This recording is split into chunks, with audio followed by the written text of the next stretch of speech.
Olá e bem-vindo à Consulta Aberta. Neste podcast falamos sobre temas de saúde de forma simples e descomplicada. Todas as semanas vou estar acompanhada de especialistas de diferentes áreas para falar sobre saúde, doença e mitos nos quais todos já acreditamos. A forma como olhamos para uma infecção pelo vírus da imunodeficiência humana tem mudado muito ao longo do tempo. Mas o que sabemos hoje sobre VIH, que é uma infecção com 1000 novos casos por ano. Hoje tenho comigo a doutora Diana Seixas, infecciologista no Hospital Corri Cabral e membro da Associação Portuguesa para o Estudo Clínico da SIDA, a APEX. O Expresso tem uma nova subscrição que lhe dá acesso completo ao The New York Times, com atualidade, jogos, culinária e muito mais. E ainda aos conteúdos exclusivos da SIC Notícias, incluindo o Direto Vertical, a nova e inovadora emissão que se adapta ao seu smartphone. Subscreva em expresso.pt/digital. Expresso. Liberdade para pensar. Olá Diana, bem-vinda. Olá Margarida, muito obrigada. Se calhar começava aqui por te perguntar o que é isto, VIH e a diferença entre SIDA, não é? Porque muita gente pensa no VIH como o SIDA e quase tudo a mesma coisa, mas são coisas diferentes clinicamente. Exatamente, são coisas muito diferentes e é mesmo importante distinguirmos logo estes conceitos do início. Então, o VIH é o vírus de imunodeficiência humana, que é um retrovírus que ataca, digamos assim, os linfócitos CD4. Os nossos glóbulos brancos. Os glóbulos brancos, as nossas defesas. E quando a infecção se estabelece, vai começar esta degradação, que se pode perpetuar durante alguns anos, geralmente sem tratamento, isto é importante frisar, pode entre 8 a 9 anos, pode não haver manifestações clínicas. Mas durante este tempo vai haver uma deterioração do sistema imunitário e depois, passado este período, sem tratamento, mais uma vez, começam a aparecer manifestações que são oportunistas, que podem ser infecções ou neoplasias até, e que aí sim correspondem a um estado avançado da doença e estamos a falar de SIDA. Portanto, a infecção por VIH é ter o vírus, estar infectado, e ter SIDA é ter um estado avançado de doença, que não é exatamente a mesma coisa. Ou seja, é possível uma pessoa estar infectada e durante 8 anos quase não ter qualquer sintoma, não é? Exatamente. E isto acontece, e ainda agora falávamos, às vezes na prática clínica, nós acabamos por quase só fazer o diagnóstico quando a pessoa aparece já com uma manifestação que no fundo vem do sistema imunitário. Basicamente este vírus vai comendo os nossos glóbulos brancos e as nossas defesas, Exatamente. não é? Aqui uma parte dos nossos glóbulos brancos muito específica, e depois vai fazendo com que nós, a certo ponto, quando já há muito poucos soldadinhos e guerreiros do sistema imunitário, apanhamos uma infecção que é uma infecção que não é típica, não é? Uma infecção mais grave, uma meningite, uma pneumonia por muito grave. Exatamente. Sim, exatamente, e que depois acaba por ser mais difíceis de tratar, porque não temos, lá está, o componente do nosso sistema imunitário para conseguir ajudar a deblar essas infecções. E depois também há o caso das neoplasias, eventualmente até os linfomas, que muitas vezes também estão associados à infecção por VIH no estado avançado e que requerem tratamento específico. Mas nós, na verdade, lá está, temos armas que nos conseguem evitar chegar a esta situação, mas para isso é preciso que as pessoas estejam diagnosticadas e que possam começar a fazer tratamento. Isso é importante, porque tem havido quer dizer, há uns anos, já há alguns anos, se calhar mais na geração dos nossos pais, ter o VIH era assim, e a SIDA era uma doença muito assustadora e que realmente preocupava muitas pessoas, não é?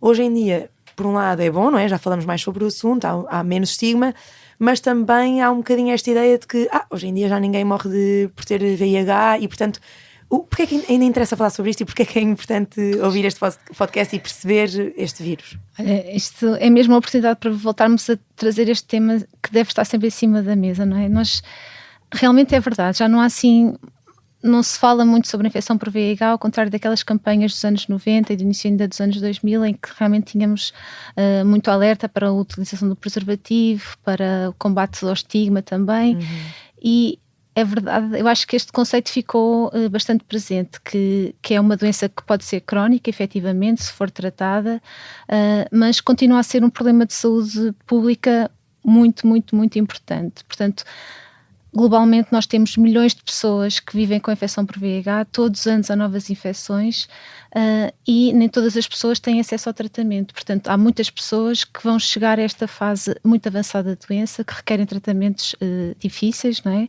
E mesmo a própria acessibilidade ao tratamento não é idêntica em todos os lados do globo. Portanto, se nós conseguirmos parar as cadeias de transmissão, se nós tivermos as pessoas sob tratamento, vamos conseguir que menos pessoas fiquem infectadas e, no fundo, ajudar a controlar a pandemia. Isso é verdade para qualquer infecção sexualmente transmissível, não é? Quanto mais precoce o diagnóstico, e por isso é que se fala tanto nos rastreios e já lá lá vamos, mas é isso, quanto mais cedo, aliás, isto é verdade para todas as doenças, não é? Queremos sempre prevenir e depois, quando a prevenção não funcionou, queremos apanhá-las o mais cedo possível, porque é completamente diferente tratar um VIH no início versus, é isso, deixar estar estes 8 anos sem sintomas, em que a pessoa achou, não, mas não aconteceu nada, e depois também podemos ter estado a transmitir a infecção, não é? Exato. Em Portugal, a taxa diagnóstica é superior à média europeia. O que é que achas, o que é que contribui aqui para isto? Porquê é que isto acontece?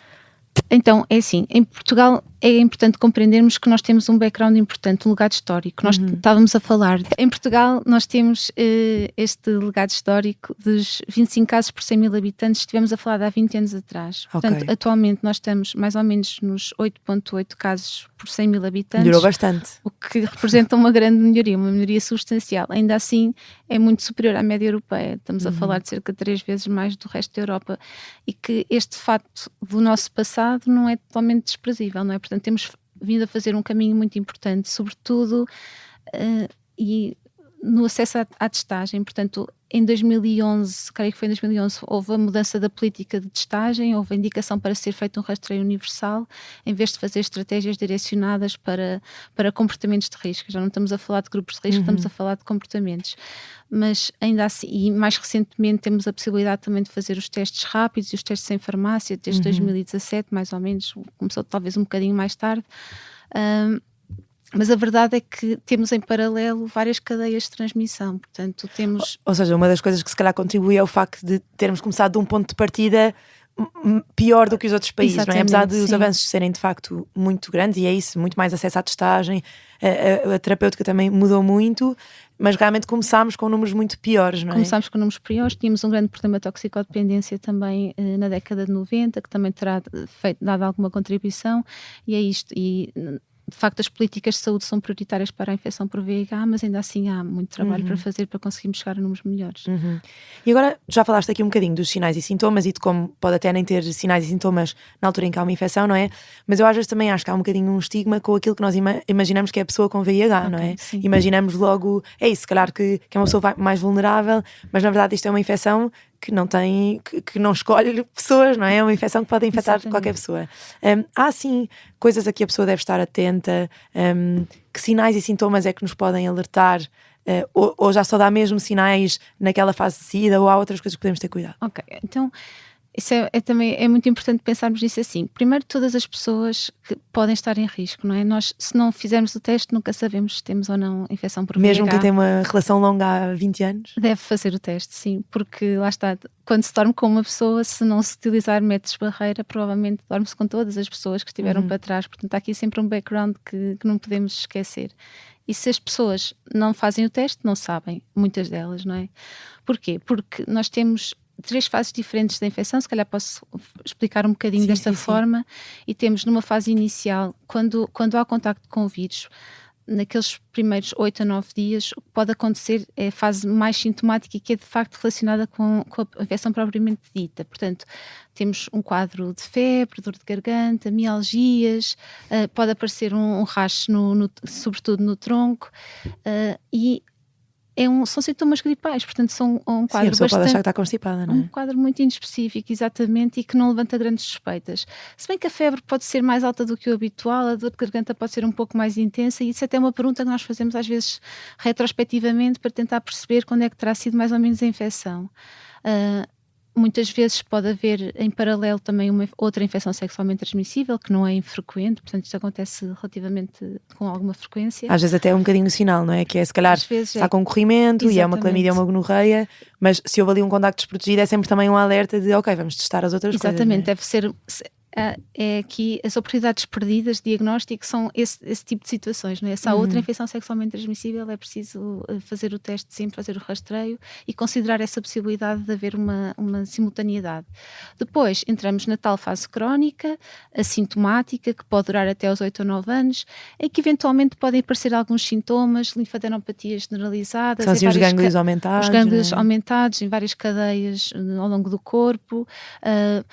Pode ser, por exemplo, aparecer herpes zoster, apesar disto não ser um diagnóstico, não é? Mas numa idade mais precoce pode também levantar aqui alguma suspeita, pelo menos dá alguma indicação de alguma debilidade do sistema imunitário, porque é uma reativação de um vírus. Ok, são sinais que nos mostram que o sistema imunitário não está plenamente capaz. E depois na fase da SIDA aí sim são aquelas infecções mais, não é, que lá está, não são habituais e de repente nós olhamos e vemos uma infecção, isto não é nada típico nesta faixa etária, nesta pessoa, e portanto vamos aqui à procura de um bocadinho mais coisas. Exatamente. Como é que se transmite este vírus, não é? Porque é só pelo contacto sexual desprotegido, há outras formas de transmitir o vírus, o que é importante? A via principal de transmissão é a via sexual, sem dúvida. Depois há outras vias de transmissão que são a via parentérica, portanto a partilha de material de substâncias injetáveis, de material injetável. Um corte e... não, trocas de seringas. Trocas de seringas, Okay, estamos a falar de trocas de seringas, sim. E depois a via vertical, cá em Portugal não é expressiva, felizmente nós rastreamos as grávidas todas e portanto mesmo que a grávida esteja infectada, isto também é importante, se ela fizer tratamento vai evitar a transmissão para o bebê, as mulheres que vivem... Isso é super importante. É muito importante. Daí a importância também da vigilância da gravidez, não é? Da gravidez, sim, porque se as mulheres estiverem a fazer o tratamento, não vão transmitir a infecção por VIH à sua criança, porque o que é também muito libertador para as mulheres que já que têm a infecção, não é? A perspectiva de poderem ter uma vida plena, com projetos parentais. E de quebrar ali o ciclo, não é? No fundo, parar a transmissão. Sim. E em relação à amamentação, é uma das vias de transmissão? A amamentação é complexo. É complexo, ainda que... depende um bocadinho do contexto. A Organização Mundial de Saúde já prevê que possa haver amamentação e cá em Portugal também já está a expandir-se essa possibilidade, ainda que tenha que ser mais vigiada, mas já há essa abertura para as mulheres que estão suprimidas poderem amamentar as suas crianças. Sim. Ok, boa. E então vamos agora aqui à parte do rastreio, não é? Que realmente é, lá está, havendo esta janela tão grande em que a pessoa está assintomática, não tem sintomas. Quando é que é importante fazer o rastreio? Como é que se faz este rastreio? Porque eu sei que, por exemplo, nós no Centro de Saúde podemos pedir a análise ao sangue, não é? E até é uma coisa que eu vou tentando fazer bastante. Bem. Mas depois também há os testes rápidos. Como é que funciona? Se alguém está a ouvir este episódio e pensa, olha, vou fazer o rastreio, como é que pode fazê-lo? Que sirva para isso, sim, não é? Exatamente. Tem que ser essa a mensagem. Exato. Então, há vários tipos de teste e dependendo da fase da infecção que nos permitem dar o diagnóstico. A maior parte dos testes que nós utilizamos são testes rápidos, que se bem que em termos laboratoriais, que são aqueles que provavelmente pedes pedir no Centro de Saúde, são testes de quarta geração que combinam os anticorpos com o antigênio P24 e que nos permite dar o diagnóstico mais ou menos aos 18 dias. Okay. Depois temos testes de anticorpos só que aumentam, aliás, atrasam o diagnóstico a partir dos 40 dias já serão positivos, 30 a 40 dias, o momento da infecção. Desde o momento da infecção, ou seja, desde a relação sexual desprotegida, ou desde o momento de risco. E depois há uma possibilidade de fazer o teste mais precocemente, que é através só da quantificação da carga vírica. E este teste é para a fase aguda, para aquela fase inicial, onde o organismo, a infecção já se estabeleceu, portanto o vírus já se está a replicar, mas ainda não produzimos anticorpos. Mas se formos quantificar a carga vírica, ela já vai ser positiva. Isto requer algum nível de suspeição e é para aqueles quadros da fase aguda que falei no início. Ok. E os testes rápidos, quanto tempo? 18 dias, mais ou menos. 18 dias. Ok, mas isto é importante porque o que acontece às vezes também é a pessoa teve um preservativo que rompeu, uma relação sexual desprotegida, vai ao centro de saúde e diz, eu queria fazer os rastreios, não é? Mas então se nós estivermos ali antes destas 2 semanas, é possível que o teste venha negativo. Sim, deve ser repetido passar 3 meses depois. Ok, passar 3 meses. Mas é muito importante, se a relação sexual aconteceu e a pessoa percebe que houve um momento de risco, ela tem aqui uma janela de oportunidade que é única, que é de fazer a profilaxia pós-exposição. Ok, e portanto... E aí, se calhar, deve recorrer ao centro de saúde ou, de preferência, ir logo para um hospital para poder fazer um ciclo de tratamento de 28 dias e que permite bloquear a infecciosidade e não estabelecer a infecção. Portanto, é uma janela de oportunidade que não pode ser perdida. Então, mas se calhar até podemos ir aí, então, não é? Portanto, já percebemos, há uma relação sexual desprotegida, para além de testar, se calhar há aqui uma coisa quase antes a fazer, não é? Antes de fazer imediata. A profilaxia pós-exposição. Pós-exposição, é? exatamente. O que é isto e como é que funciona? Ok, então, lá está. Nós...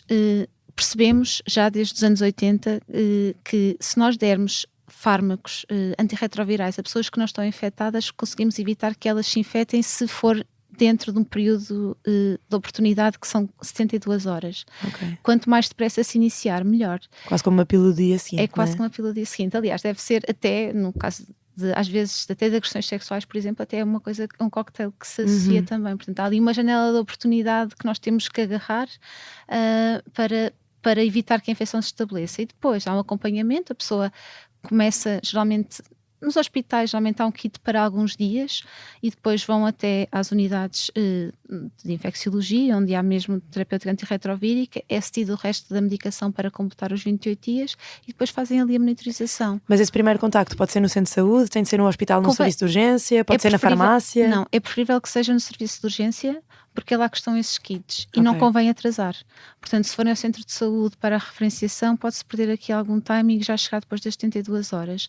Nas farmácias também não está disponível. Nas farmácias há outro tipo de profilaxia, que é pós-exposição, que está disponível, mas não é... E já lá vamos, mas então, basicamente é isso. A mensagem aqui importante é, se houve um contacto de risco, ir a um serviço de urgência e pedir esta tal profilaxia pós-exposição. Exatamente. É uma medicação com riscos, com muitos efeitos adversos? Não, é assim... Terá mais benefício, com certeza, não é? E hoje em dia a medicação é muito bem tolerada. Nós usamos aqui uma associação de dois tipos de fármacos, aliás 3, na verdade, mas não tem praticamente efeitos secundários, as pessoas conseguem tomar bem. Requer algumas tomas, porque não é um regime de comprimido único, como geralmente não é utilizado um regime de comprimido único, à semelhança daquilo que fazemos com o tratamento efetivo da infecção, mas são 28 dias, passa depressa e as pessoas ficam seguras e confiantes. E se calhar depois disso sim, então fazer os rastreios e, quer dizer, certamente que nessa consulta se fará e havendo seguimento da infecciologia. Faz parte do protocolo depois de fazer, repetir. Agora até já está previsto que só se tem que se repetir depois às 6 às 8, entre as 6 e as 8 semanas, portanto é só mais uma vez e as pessoas podem ficar descansadas. Mas e para quem não teve um contacto de risco, para quem quer só fazer um rastreio, não é? Quem nos está a ouvir e diz, ok, eu acho que estou bem, mas lá está, como disseram que até é uma coisa que pode ser silenciosa e dá há muitos anos, qual é a melhor forma de testar? É ir ao médico de família e pedir um rastreio no sangue? Há alguma forma de eu ir à farmácia e pedir um teste rápido, quase como faço para o Covid ou para a gripe? Podem fazer ambas as coisas, não é? E também podem recorrer às organizações de base comunitária, que têm aqui um papel muito importante também na disponibilização destes testes. Como o GAT, a doença... a Liga, o Abraço, entre muitas outras. A Lapa também tem uma consulta de infecções sexualmente transmissíveis. Exatamente, cá em Lisboa sim. E pronto, estamos a falar de estruturas que existem, muitas delas aqui na área da Grande Lisboa, não é? Mas em todo o país há organizações de base comunitária que dão este tipo de resposta também. Havia um site que dizia todos os sítios onde se podia fazer. Eu depois vou tentar pôr na informação deste episódio, porque eu lembro que havia um site que dizia isto tudo. Porque de facto estas estruturas de proximidade e não depender dos hospitais para fazer o teste é essencial, não é? Porque se nós não tivermos acesso à testagem rápida, e este passo para os testes nas farmácias também foi importante nesse sentido, não é? Claro que tem uma janela um bocadinho maior e que implica a repetição passado algum tempo novamente para ver aqui esta frequência. Que são estes tais 18 dias e depois se calhar repetir ao final? Estes testes vão até aos 40 dias. 40 dias. Sim, os testes de quarta geração, que são os laboratoriais, que são aqueles nos centros de saúde que estarão disponíveis, é que encurtam um bocadinho mais para os sites. Sim, mas isso é importante. Eu acho que a maioria das pessoas não sabe que tem estes testes rápidos que os pode comprar na farmácia. São muito caros, sabe? Não sei, dias honestamente não sei. Faço-os mais no hospital. É verdade, é verdade. Sim, mas porque aqui a questão às vezes, e uma das coisas que eu até acho que é uma das barreiras também para o diagnóstico é, às vezes com o médico de família há uma vantagem de conhecermos a família toda, mas às vezes a pessoa também se sente um bocadinho mais inibida de pedir, e por isso é que eu acho que faz parte da minha prática. Eu digo sempre, olha, eu peço-lhe a toda a gente. É isso, porque assim a pessoa nem tentar a justificar, nem tentar a pensar, olha, faz parte, porque é isso. Mas depois também há um bocadinho este lado do estigma, que é, às vezes eu quase tenho dificuldade em dizer, olha, vou pedir aqui o rastreio de infecções sexualmente transmissíveis, porque a pessoa fica a olhar para mim, mas não é preciso, eu tenho cuidado, eu não quase como se pedir rastreios fosse sinal de promiscuidade, quando nós sabemos que não é, ou seja, era o que dizias, não é? Basta haver um contacto de risco ou um contacto com alguém que teve um contacto de risco e pode acontecer. Portanto, mais vale fazer o rastreio tranquilamente, sem estigma e sem tabus, não é? É isso mesmo, porque acho que temos mesmo que normalizar esta conversa também com os profissionais de saúde, não é? E é um tema que às vezes é difícil abordar em consulta, não é? Nós, na infecciologia, é o que nós fazemos diariamente, mas para muitos profissionais é um tema que é difícil de abordar, algum até estigma, receio de ofender a pessoa, e tem que ser muito mais normalizada essa abordagem. Sim. Uma linguagem clara, sem qualquer tipo de julgamento, não é? Não, mas eu acho que as infecções sexualmente transmissíveis têm isso. No outro dia chegou uma mãe com o seu filho e só me disseram assim, doutora, aconteceu uma coisa muito, muito grave. E a minha cabeça de médica vai para diagnósticos, é isso, ou seja, uma coisa... E depois disse-me, teve um diagnóstico positivo de sífilis. E eu pensei, mas isso, temos tratamento, vamos tratar, fez o rastreio, que bom que fez o rastreio, que não foi apanhado muito depois, não é? Exato. Ai, desculpem. Desculpa, Tomás. é isso, não há. Eu acho que uma das coisas que também é importante para falar mais sobre VIH, sobre infecções sexualmente transmissíveis, é de facto tudo o que tem a ver com sexualidade, com contacto sexual, haver um bocadinho menos de fobia, de medo e de tabu, não é? Sim, sem dúvida. Até porque é isso, eu estava a ler que quase metade em 2024, mais de metade dos doentes com VIH se apresentaram tardiamente aos cuidados de saúde, ou seja, foram diagnósticos tardios e não aqueles ideais que nós dizemos que é houve um contacto de risco e foi logo... Sim, são pessoas, geralmente são homens heterossexuais que, lá está, não se perspectivam como um risco. Isto é outra barreira ao diagnóstico, é que nós muitas vezes também não temos noção de que estamos em risco, não é? E é essa questão de não considerar todos os contactos que a outra pessoa também pode ter tido, acaba por não nos perspectivarmos como pessoas que tiveram algum risco. E por isso não vão procurar cuidados, por esse motivo só aparecem quando já têm algum tipo de manifestação oportunista, ou os linfócitos T já estão muito debilitados, portanto há aqui... Mas é mais uma vez este tal estigma de mas eu não vou para... Eu não tive relações sexuais com imensa gente, portanto não é risco.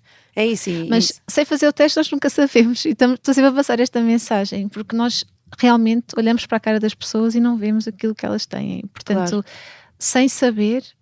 Então eu pergunto sempre, então não fizeram os testes antes de começarem a ter relações desprotegidas? Porque é isso, é dar este passo de fazer a testagem antes de considerar essa possibilidade. Mas é isso, acho que às vezes primeiro é uma conversa difícil de ter, não é? Mas quase que devia ser tipo, olha, tens os rastreios atualizados, é uma coisa normal.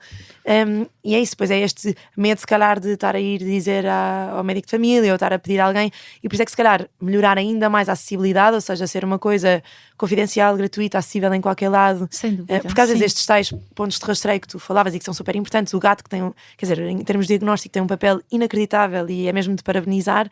Mas às vezes também é isso, dificulta um bocadinho o acesso porque a pessoa pensa, mas não, eu não estou dentro desse grupo vulnerável, não vou aí, não é? Sim. E por isso é que às vezes, se calhar haver mais espaço onde a pessoa pode fazer esse rastreio também ajuda, não é? Sim, aqui a introdução do papel das farmácias comunitárias e da coparticipação dos testes nos cuidados de saúde primários, realmente acho que foi um passo gigante.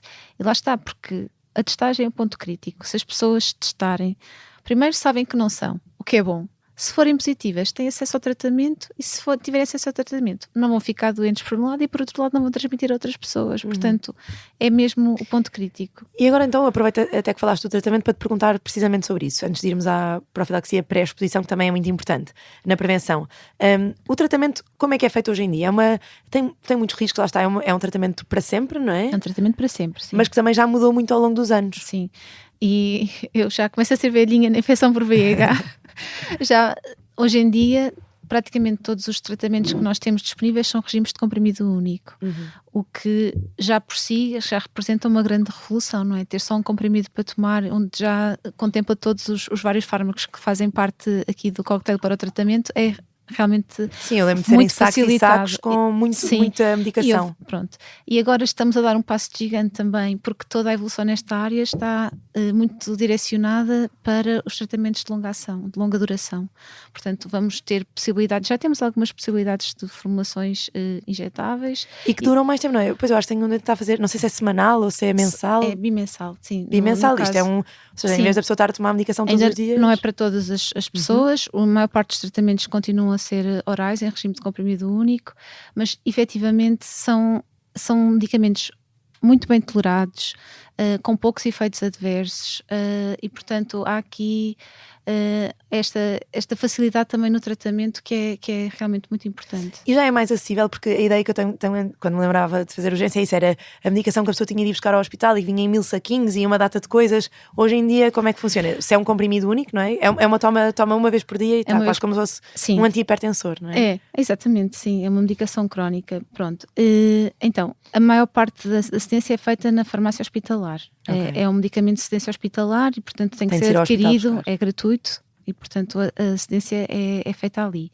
Agora, há alguns programas, por exemplo, no meu hospital tem, em que a medicação é enviada para as farmácias de proximidade, um projeto de proximidade para depois as pessoas irem buscar à sua farmácia, Ok. o que também já diminui aqui as deslocações. E eu fiz a formação em Coimbra, fiz o internato em Coimbra, e cá em Lisboa acaba por ser muito mais próximo do que, porque as pessoas vinham de longe, havia transportadoras que levavam a medicação para lá, portanto as coisas, assim, quando moravam mais distantes da cidade, há uma abrangência maior em termos da região centro, portanto aqui a acessibilidade é realmente importante. E estes projetos que põem a medicação mais perto das pessoas também são muito importantes para garantir a adesão, porque a adesão à medicação oral, à medicação, é fundamental para o sucesso da estratégia terapêutica.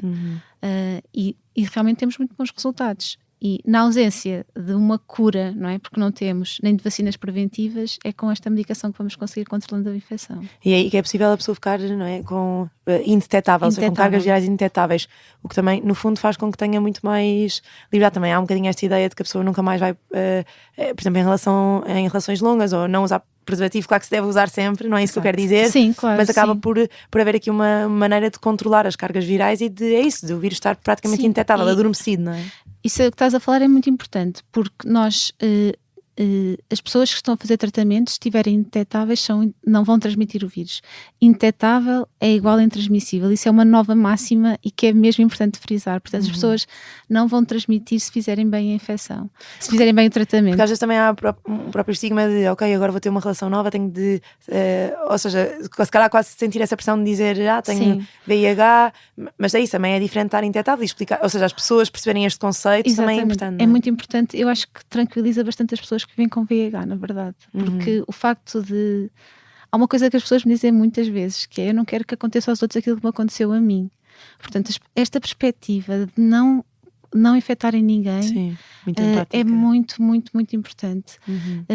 E de facto, eu acho que temos que normalizar esta questão e falar com eu acho que os doentes devem sempre fazer o disclosure do diagnóstico para as pessoas com quem têm um relacionamento estável, porque isso depois abre aqui esta possibilidade de conversa sobre a infecção e sobre também explicar porque se falar também se diminui o estigma. Claro, mas acredito que seja difícil. É difícil.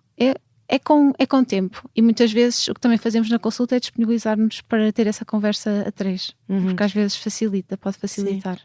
E é isso, esperamos também que ouvir este episódio, para quem é isso, vive ou tem uma relação com alguém com diagnóstico de VIH, perceba que é isso, que é uma infecção que, bem tratada e bem controlada, que acaba por ser indetetável e intransmissível, e é uma doença crónica, mas que tem um tratamento como as outras, não é? Exatamente. E, de facto, temos tido muitos avanços, e um dos avanços também que tem sido muito falado é aqui a profilaxia pré-exposição, não é? Basicamente um tratamento profilático. Isto profilático significa que nós estamos a prevenir, não é? A antecipar e a evitar o risco. Como é que isto funciona? Quais é que são as vantagens? Porque depois eu às vezes também penso um bocadinho se calhar, não é nas desvantagens, mas no facto de às vezes a pessoa também achar que aquilo protege contra tudo e todos, não é? Pois, o que é isto do PrEP? Olha, isso obrigada por também falar este tema, porque também gosto muito de falar sobre a profilaxia pré-exposição, porque acho mesmo que é uma arma muito importante para nós conseguirmos combater as novas infecções e, sobretudo, nas populações onde têm aparecido os novos casos, é aqui uma arma que nós não nos podemos esquecer. Já falamos de profilaxia pré-exposição. O primeiro estudo já foi publicado em 2012 e só mais recentemente é que temos falado sobre ela, porque houve muita controvérsia com a sua implementação, também por este receio que o facto das pessoas estarem a tomar comprimidos para evitar a infecção por VIH levasse a um aumento das outras infecções sexualmente transmissíveis, para as quais a PrEP não dá qualquer tipo de proteção. Portanto, não vai proteger contra clamídias, gonorreias, sífilis. Exatamente, não vai proteger para essas infecções e, portanto, quando as pessoas utilizam PrEP, devem continuar a utilizar preservativo. É uma proteção adicional, não é desconsiderar o método de barreira. Isso deve ser sempre primeira assegurado. Mensagem importante. Muito importante frisar. Mas também sabemos que, na verdade, na prática, os comportamentos sexuais têm-se alterado nos últimos anos. Há muitas pessoas que não estão a usar. Há mudanças, lá está, do comportamento, como práticas em grupo ou comportamentos mais ocasionais, em que de facto as pessoas não sabem se a outra pessoa tem infecção ou não, e portanto esta possibilidade de tomar um comprimido que no caso é uma associação de 2 fármacos, que é a intricitabina e o tenofovir, que é aquele que é utilizado em Portugal e que dá de forma, antes da exposição sexual, antes de haver contacto com o vírus, consegue impedir que a infecção se estabeleça, portanto vai bloquear a infecciosidade. Ok. E é muito eficaz, desde que seja tomada. Mas a PrEP só funciona num contexto estruturado. Portanto, ela porque é isso, porque se isto é uma coisa imprevisível, não é? Eu de repente não penso, eu não estou a pensar ou seja, a relação sexual muitas vezes é uma coisa espontânea. Exatamente. E não é pensada e estruturada. Então como é que se toma a PrEP e como é que se pensa nisto? Então a PrEP pode ser tomada de 2 formas. Na verdade, na Europa está aprovada das 2 formas, em alguns países não está aprovada on demand, mas já vou explicar o que isto é. A toma mais se calhar mais habitual, exato, é a toma única, a toma diária também, 1 comprimido por dia. Para pessoas que, vou dizer desta forma, não têm a vida sexual tão organizada, que não sabem quando é que mais espontâneas, em que pode acontecer em qualquer altura, é preferível estar sempre protegidos e portanto aí a toma diária. Agora, para algumas pessoas têm só contactos sexuais muito esporádicos e de alguma forma planeados, e nessa situação podem tomar de acordo com a exposição, que é a tal toma on demand. Fazem uma dose de carga, 2 comprimidos 2 a 24 horas antes da exposição e depois repetem a cada 24 horas durante 48 horas. Mas isso parece menos habitual, não é? Porque a pessoa está a pensar, olha, daqui a 3 dias vou ter uma relação sexual desprotegida e por isso... Sim, são festas, portanto é mais neste contexto diferente, digamos assim. E como é que se tem acesso? Como é que quem nos está a ouvir e pode querer, como é que pode... Já desde 2018 que existe PrEP em Portugal, mas no início ela estava só disponibilizada nas consultas hospitalares que estavam ligadas à rede de referenciação do VIH. Só isso ia demorar não sei quanto tempo. Mas o grande problema nesta situação é que foi rapidamente esgotada a capacidade de resposta. Okay. Porque continua a haver muitas pessoas interessadas, tanto é que o número de novas infecções continua a aumentar exponencialmente. E, portanto, chegamos aqui a um ponto e que já foi previsto, e na verdade até uma portaria foi publicada em dezembro de 2023, que prevê que a PrEP seja disponibilizada nas organizações de base comunitária e nos cuidados de saúde primários. Portanto, no centro de saúde, não é? Sim, no centro de saúde. Portanto, há aqui já há alguns exemplos e...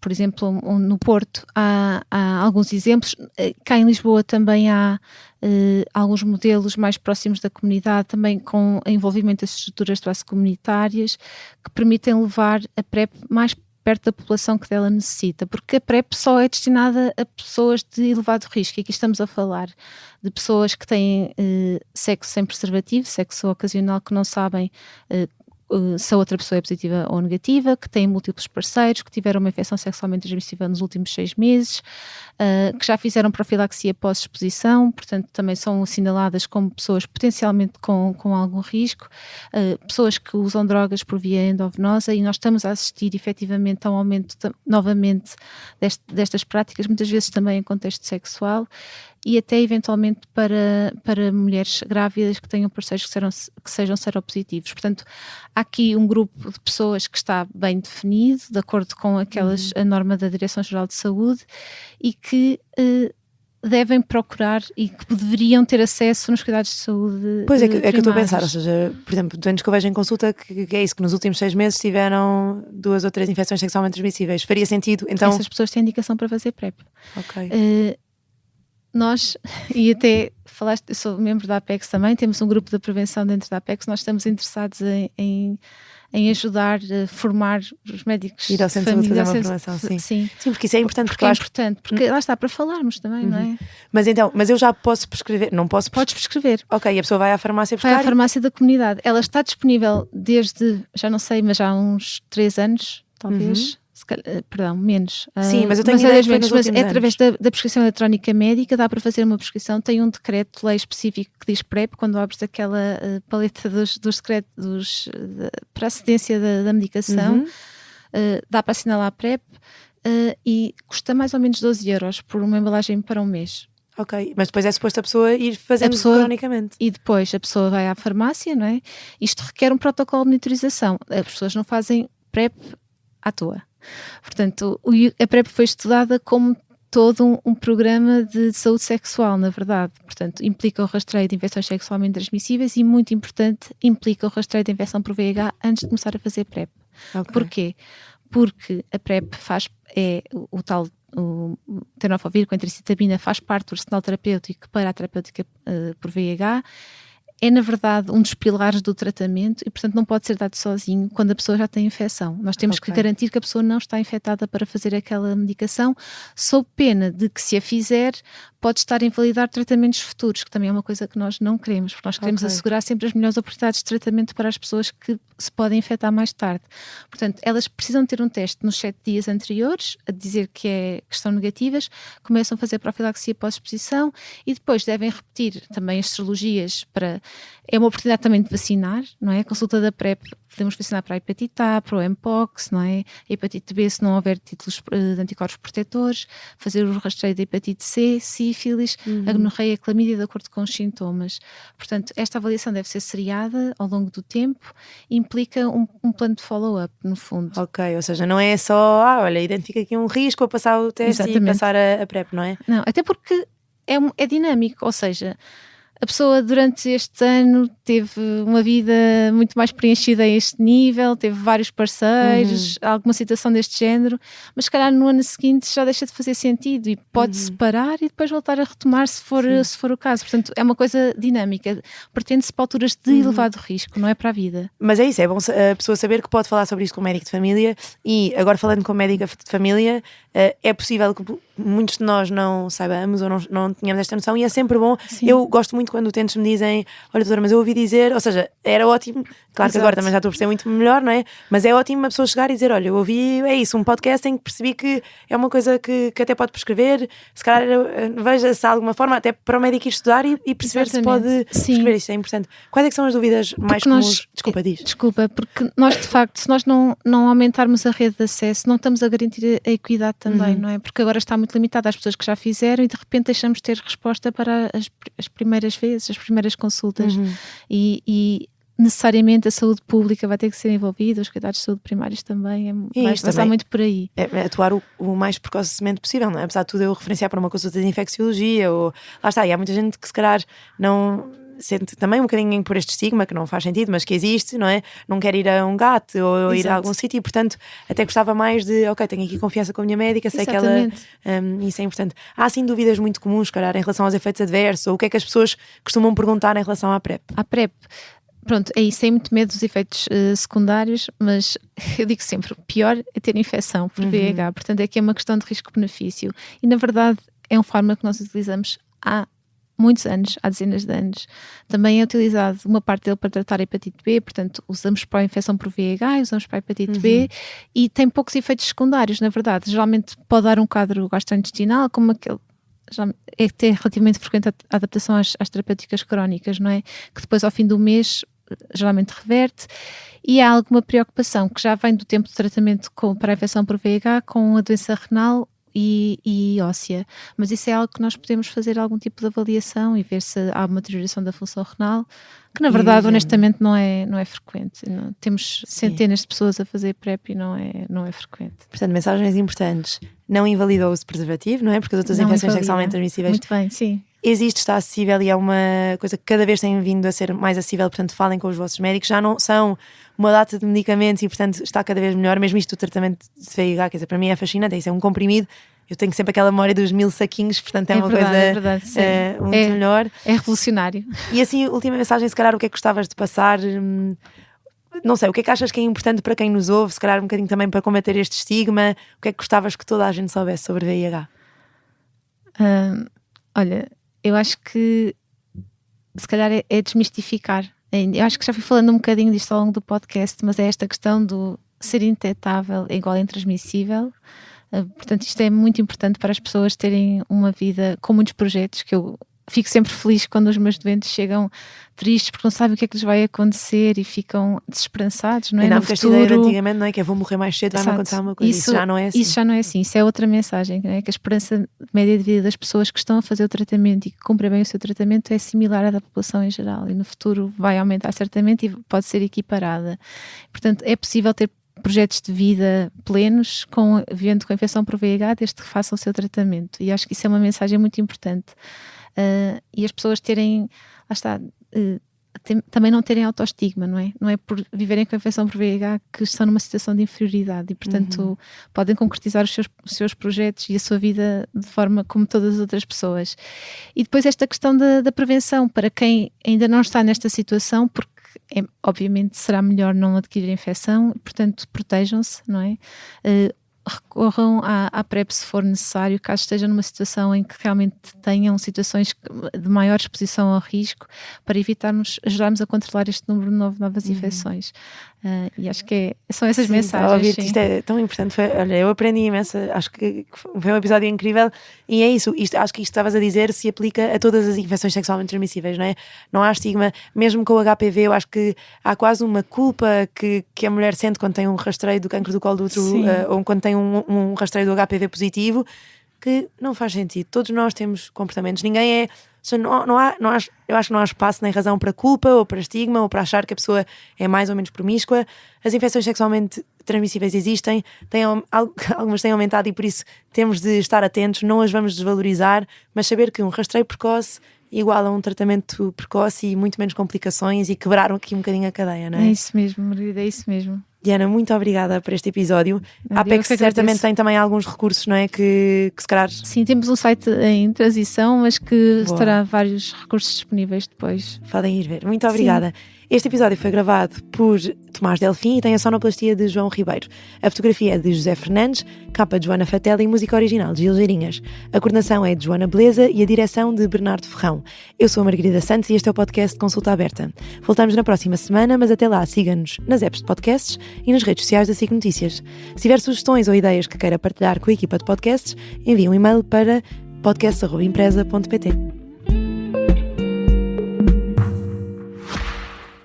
O Expresso tem uma nova subscrição que lhe dá acesso completo ao The New York Times, com atualidade, jogos, culinária e muito mais. E ainda aos conteúdos exclusivos da SIC Notícias, incluindo o Direto Vertical, a nova e inovadora emissão que se adapta ao seu smartphone. Subscreva em expresso.pt/digital. Expresso. Liberdade para pensar.